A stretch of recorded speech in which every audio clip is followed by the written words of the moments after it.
আমি বলে রাখছি, এমন ভিডিও আমি কখনোই আর তৈরি করিনি, ভবিষ্যতেও তৈরি করব কিনা তাও জানা নাই। আপনার যে একটি জাতীয় পরিচয়পত্র বা এনআইডি কার্ড যেটা রয়েছে সেটাও আপনাকে এখন আর নিরাপদে রাখতে পারবে আমার মনে হয় না। আজকের ভিডিওটি খুবই গুরুত্বপূর্ণ হতে যাচ্ছে। তো হ্যালো গাইস, আসসালামু আলাইকুম। কেমন আছেন সবাই? আশা করছি সবাই ভালো আছেন, সুস্থ আছেন, নিরাপদে আছেন। আপনি জানেন কি যে আপনি বাংলাদেশের একজন সুনাগরিক হিসাবে আপনার যে একটি জাতীয় পরিচয়পত্র বা এনআইডি কার্ড যেটা রয়েছে সেটাও আপনাকে এখন আর নিরাপদে রাখতে পারবে আমার মনে হয় না। কারণ আপনার এই ভিডিওটা দেখলে পরে আপনার ধারণাও আমার মতো করে পাল্টে যেতে পারে। তো চলুন, এরকমই একটি বিষয় ঘটেছে বাংলাদেশে, আমরা একটা ভিডিও ক্লিপ দেখে আসি। আমার আমি পাসপোর্ট করতে দিয়েছি 2020 সালে।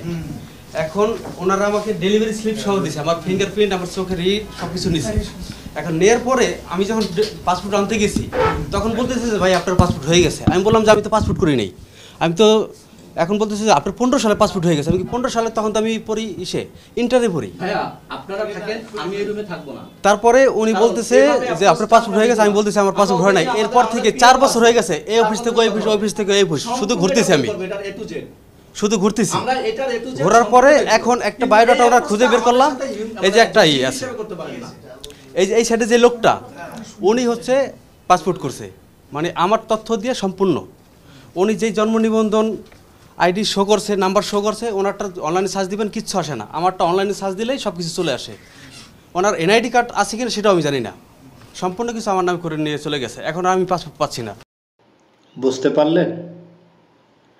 তার মানে বোঝেন অবস্থাটা, যে আপনার জাতীয় পরিচয়পত্র আপনাকে এখন আর নিরাপত্তা দিয়ে রাখতে পারতেছে না। যেখানে বর্তমানে সার্ভারেও আপনার বিভিন্ন ডেটা রয়েছে, সমস্ত কিছুর তথ্য রয়েছে, সেখান থেকেও আপনাদের এই ধরনের নিম্ন পর্যায়ের কিছু অসাধু ব্যক্তির দ্বারা, দুর্নীতিবাদদের দ্বারা আমরা বাংলাদেশের নাগরিক বিভিন্ন কাজে, আমরা বিভিন্ন সেবা থেকে, বাংলাদেশের সুনাগরিক হিসাবে আমরা সেবা থেকে বঞ্চিত হচ্ছি।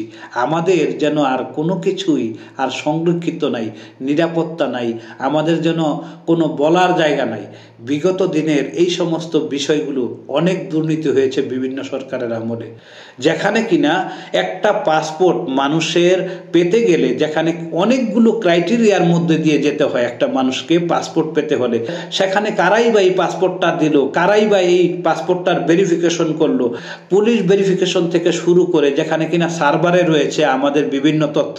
একটা মানুষকে সরাসরি গিয়ে আবেদন করতে হয়, সরাসরি গিয়ে ছবি উঠাতে হয়, সরাসরি নিজের পাসপোর্টটা নিজেরই গ্রহণ করতে হয়।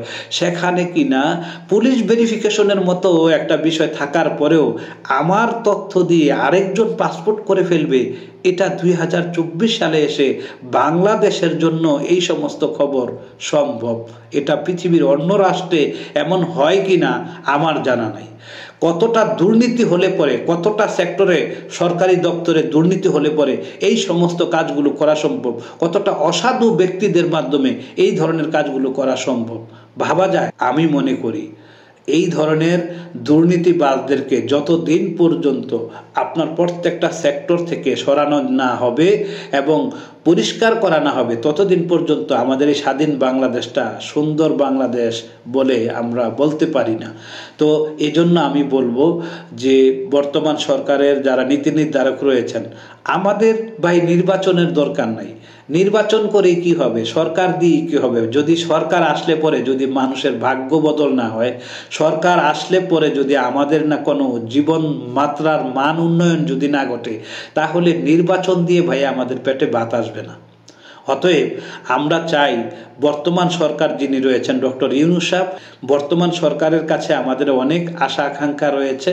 তো সেই জায়গা থেকে আমি বলবো যে আমাদের নির্বাচনের দরকার নাই যতদিন পর্যন্ত এই সমস্ত দুর্নীতিবাজদের প্রত্যেকটা সরকারি দপ্তর থেকে আমাদের এই জায়গাগুলো নিট অ্যান্ড ক্লিন করানো হবে, পরিষ্কার করানো হবে, তাদেরকে সরিয়ে না দেওয়া হবে, হটিয়ে না দেওয়া হবে, তাদেরকে শাস্তির আওতায় না আনা হবে, জাতির সামনে এই ধরনের মানুষগুলোকে বিচারের আওতায় না আনা হবে, ততদিন পর্যন্ত আপনার এই সমস্ত কাজগুলোকে পরিষ্কার পরিচ্ছন্ন করার জন্য সুন্দর একটা বাংলাদেশ বিনির্মাণে আপনি যতদিন প্রয়োজন হয় আপনি আপনার কাজগুলো চালিয়ে যান, সেখানে প্রত্যেকটা মানুষের দোয়া আপনি পাবেন। এই সোনার বাংলাদেশটা আমাদের এখনই পরিবর্তন করানোর সময়। আমরা যদি আমাদের এই বাংলাদেশটা যদি এখনই আর যদি পরিবর্তন না করতে পারি, আমার মনে হয় না যে এই বাংলাদেশকে নিয়ে ভবিষ্যতে কোনো কিছু করার থাকবে। অতএব আমি বলবো যে আপনারা এই সমস্ত বিষয়গুলো অবশ্যই দেখুন, এবং আমি আমাদের বাংলাদেশের প্রত্যেকটা নাগরিকের কাছে একটা বিষয় আহ্বান রাখতে চাই, আপনাদের বিগত দিনে বিভিন্ন সরকারি দপ্তরে, হাসপাতাল থেকে অফিস আদালত, বিভিন্ন যত ধরনের মানুষের মৌলিক চাহিদাগুলো পূরণ করতে গিয়ে আপনি যে সমস্ত সরকারি দপ্তরগুলোতে দৌড়ে গেছেন, সরকারি দপ্তরগুলোতে আপনার অতীতের যে তিক্ত অভিজ্ঞতাগুলো রয়েছে, যেগুলো সত্য, সেই সমস্ত বিষয়গুলো এখন জাতির সামনে, সাংবাদিকদের সামনে প্রকাশ করুন। তাতে সরকারের জন্য সহযোগিতা হবে, একটা সোনার বাংলাদেশ সুন্দর করে গঠন করতে সহযোগিতা হবে। সেই জায়গা থেকে আসুন আমরা আমাদের বাংলাদেশটাকে আমরা আবার পুনরায় করে প্রত্যেকটা জায়গা থেকে সুন্দরের জায়গা তৈরি করি। প্রত্যেকটা বাংলাদেশের নাগরিকের শ্রেণী ভেদাভেদ, জাতি, ধর্ম, ব্যক্তি সমস্ত কিছুর ঊর্ধ্বে গিয়ে যেন আমাদের বাংলাদেশটা সবার জন্য বসবাসের উপযোগী হয়, সেই জায়গাটা আমরা তৈরি করার জন্য ভূমিকা পালন করি। ধন্যবাদ সবাইকে।